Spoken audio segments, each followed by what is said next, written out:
Why aren't the police giving us more information about some seriously concerning reports coming out of the Britannia Migrant Hotel in Canary Wharf? Yesterday, concerns grew after a man believed to be an asylum seeker at the hotel allegedly tried to enter a woman's home nearby.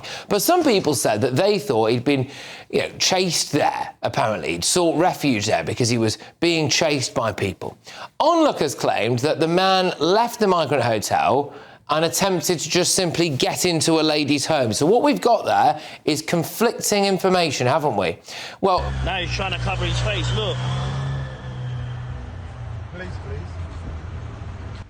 That was the moment there that people who thought they'd seen that man try and get into a lady's house accosted him on the street. Now, the people who claimed to have accosted this man then published a video making some quite serious allegations about what they thought they saw. We follow him up the road to where we jump out and say, like, mate, what are you doing? You can't be doing this sort of stuff. He runs up the road to Marsh Wall where we follow him. We then detain him. We don't touch him. We phone the police. Then this video emerged of police officers appearing to suggest that no crime had been committed. You guys are quite unhappy about the Hunter Street, but we have no allegation to arrest him for. Okay, I understand that that's not something you want to hear, but unfortunately, there's only so much we can do, and obviously, she's the main person there, and she doesn't want to press charges. She does want to press charges. She just said to me. Well, then social media erupted again after a video emerged of a woman seemingly being arrested outside the hotel. Shame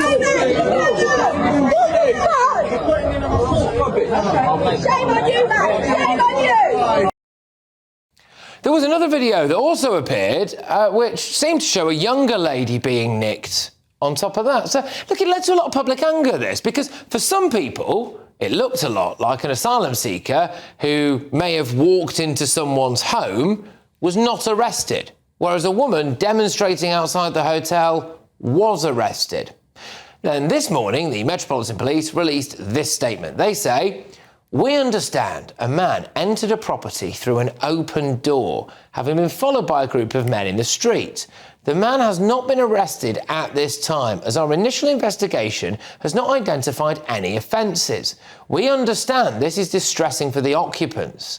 In a separate incident following this, a 22-year-old woman was arrested on suspicion of common assault against a security guard, possession of an offensive weapon, a fray, possession of Class B drugs, and an assault on an emergency worker. They go on to say, a Section 35 dispersal order was put in place in the vicinity of the area, and a 28-year-old man and a 57-year-old woman were arrested for breaching the order. This is a complex set of events, and we are working hard to investigate and understand what happened.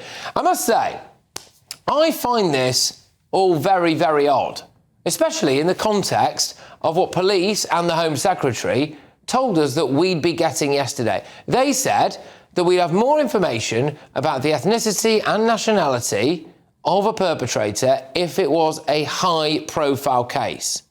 Well, here we are, aren't we? This is a very high-profile set of circumstances. It's been going absolutely viral on social media for 24 hours, and so far, all the police have told us is that a mystery man, whose age and nationality we don't know, entered a property, seemingly claiming to have been chased in there, and then didn't commit a crime. Well, they acknowledge that this is concerning for the occupants. I dare say this is concerning for everyone in the local area. I mean, if he was being chased and was in fear of his life, then why not just tell us that? It might clear the whole thing up. I mean, there is an information vacuum that is currently being filled by a lot of speculation on social media, and it could lead to things like increased public anger and protest. And the very first opportunity that the Metropolitan Police had to enact this new guidance and tell us more detail, they didn't seem to want to do it. Should they not be telling us more about this? Let's get thoughts to my panel. We've got former Tory MP Anna Firth. We've also got Conservative peer Lord Bailey and ex-Labour Party advisor Matthew Larser. Anna, there appears to be quite an interesting information vacuum taking place here. Very concerning set of circumstances. Quite straightforward, this, isn't it? If a bloke has left the Migrant Hotel and claims to have been chased into a woman's home, then we might have some sympathy for him. Why don't you tell us? If it is the case that he's just let himself into that house, well, that's a different story altogether, isn't it? Well, of course it is. And it does seem extremely odd that the police are not just coming out and just telling us what has gone on, because it could be relatively straightforward, or it could be that he's gone into that house. Certainly, he would have been a trespasser. You know, even if the door was wide open, he'd certainly be a trespasser. You know, he could have used threatening words or behaviour. We don't know. But why don't the police come out and just level up with the public and tell us what's going on? Because not doing so, I actually think not doing so, you know, erodes trust completely in the police. The new guidance that was issued was designed, or I would argue, specifically for cases like this, where there's a huge level of public interest. It's gone absolutely viral. People were down at that hotel last night protesting about this, and there were conflicting reports coming out. Some people saying all sorts of different things about this, and yet they've not given us anything on it. Why not just tell people? Let's take a step back and be cool-headed about it. Firstly, the words that express this new protocol, high-profile case, are utterly ridiculous, because social media makes everything a high-profile case. So you now made yourself a hostage to fortune. That's the first thing. Secondly, we mustn't ask the Met to deal with something any differently than it would any other crime, no matter how much we would like that to be the case, because it is a high-profile case. The Met have to be allowed to be police officers in the first instance and in every instance, not have to make a judgment about, well, we have to do this differently because it's a high-profile case. Thirdly, the mayor is absent and he should be here, and I'll tell you why. Sadiq Khan was very vociferous in saying we welcome immigrants. Fine, absolutely fine if you're going to say that. But he has to be here to help deal with some of the fallout from that. Because what the police lack here is political cover. They are much more concerned about what their political paymasters and the press are going to say than the public. And in order for them to navigate that and still have some respect amongst the public, they need political cover. The mayor should be here. He's the Police and Crime Commissioner, therefore, after all, of London. Look, what has happened here, again, and it's so predictable, is that as far as a lot of people on social media have seen, a lot of local residents have seen, they've seen initial allegations that a man who's believed to have been from this migrant hotel has wandered out of the hotel and let himself into a woman's house, which must be incredibly terrifying. Now, if it is that he's been chased in there, who's in fear of his life, well, that's one thing, isn't it? Let's clear that up. There might even be, you know, some public sympathy for that. We're not being told that. So what the public have seen is a bloke who might have let himself into a woman's house, get told that he's not done anything wrong, he can crack on with his life, and then people who didn't disperse quickly enough from a protest being arrested. And I'm sorry, but I think that's a bit rubbish. Look, I mean, I think the issue is that the lack of information can then cause people to get the wrong perspective. I think, you know, we don't know what charges, indeed, if any, are going to result from the offences from the other people. But clearly, if it turns out that what this is mentioned in the Met statement is the case, then that's pretty serious. And as they say, they're looking for further evidence. I think that we basically got into a difficult situation with this phrase of high-profile cases. I mean, there is an argument that we should have it in every case. That basically you're not going to have the more information should be given in every case, and then that would just stop.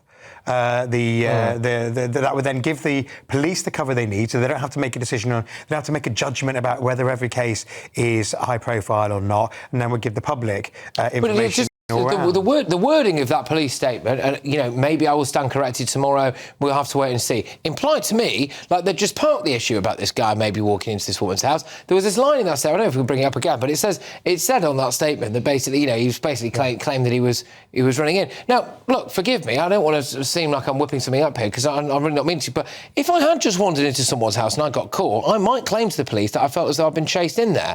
There's no doubt that that's a possibility that he claimed that, but it's never simple for the police, because they have to prove something to a certain level. That's why it might seem like they parked it. But the real issue here actually is about the policing of protests. That's where the anger is coming from, because it looks like as long as you support the right-on causes, you can get away with some higher level behaviour, and if you don't support the right-on causes, anything you do, you're the people who end up in the police station. And that leads to the term two-tier policing, which the police absolutely hate. Again, they need political cover. Where is the mayor?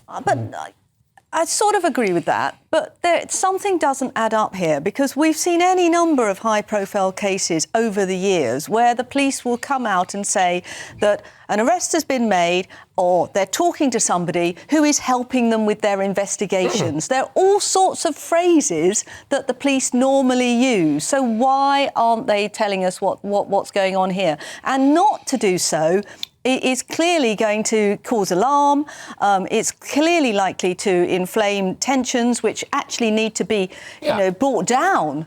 But the other aspect to it, that word misinformation kept coming up when Yvette Cooper and also, all of the heads of all of the police bodies was announcing this stuff yesterday about releasing more information in case they were because it can help stop, dangerous misinformation. We are now in a situation because of an information vacuum. Well, we've had all sorts of stuff here. I mean, by the way, I'm not trying to, say things that aren't true. I mean, there was a lot of rumours flying around last night about what had gone on here that totally contradicted each other. The amount of different people that supposedly lived in this house that this bloke got in at one point, it was ridiculous. I don't know what kind of house it would have had to have been, but there was everybody in there. It was practically a zoo. And, so it can't have all been true. But this gets people quite angry. So there's aspects of basic information here that they could have released that would have told us the truth, would calm everyone down, would mean that tomorrow night and over the weekend there might be fewer protesters outside there, certainly less anger, and they've just not done that. So what was the point of what the Home Secretary, what the police said they were going to do yesterday? Well, I wonder if this is a case of what the Home Secretary and the police chiefs have been saying at a press conference,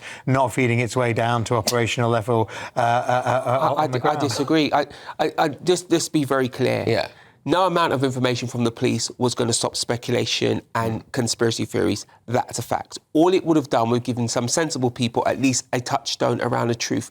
But here's the real problem for the police. Again, this is why I call for the mayor and politicians involved, because it issues this. The police can issue a statement and it can inflame things, and they'd have to pay for that. They don't issue a statement and apparently always inflame things. The point is they're damned if they do, they're damned if they don't. The police are terrible at politics. That's what politicians are for. Where is the mayor? I'm glad you don't think that, but I sit on the Police and Crime Committee and I watch the police struggle every day with should they release the information or not. But Sean, that means that the police need to be trained better and we need to have better quality police officers. I really don't... It doesn't change anything. I'm not excusing the mayor. Of course the mayor should be there. Where is the mayor? Who knows where the mayor is? Where is he, actually? Where is he, exactly? Is he in the country? I have no idea. But nonetheless, the senior police officer should be able to level with the public. Let's talk about levelling with the public. So you level with the public. Two very important things happen. Firstly, we still hold the principle in this country innocent until proven guilty. And it breaks that. And secondly, you might level with the public, right, and then prejudice a case further down the line. So you've got to be very careful. As I've said at the beginning, we've had so many examples of the police coming out and saying something that's watertight, that calms things down, but doesn't prejudice trials. And I would argue you've had equally as many examples of the police saying something and it leading to other things. This is how the world works. It's not simple for the police, and I'm not suggesting that the information should be released. I'm just saying it should have politicians in there as well. I'll just give Matthew final word on this, because what does not appear to be disputed in either the witness statements or the police's account is that a bloke entered a woman's house. That seems to be the fact. So it's what led up to that happening that is in question.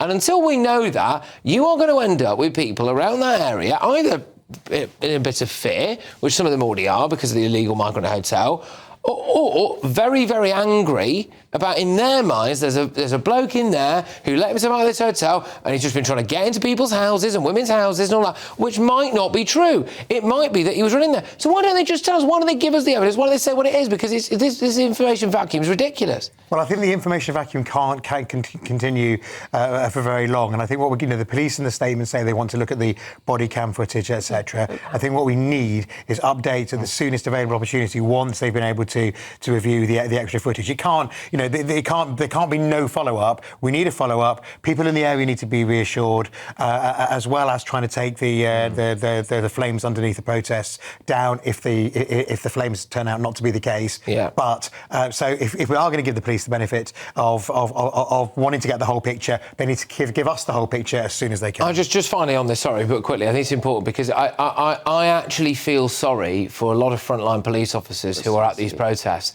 because I get messages through online from people who are some of these police who say that they really don't want to be there. Yeah, they say they do not want to be there.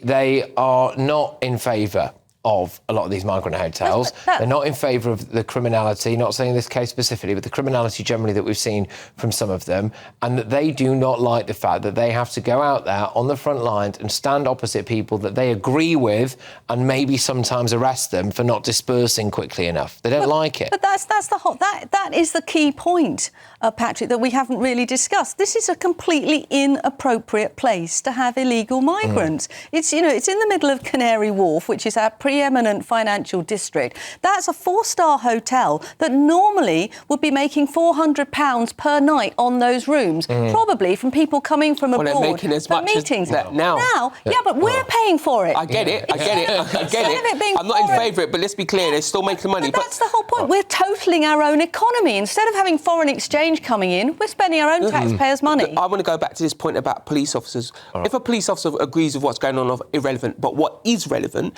is that a lot of police officers are terrified of losing their career by doing the wrong thing to a right-on cause, and that's what we've got to stop. OK.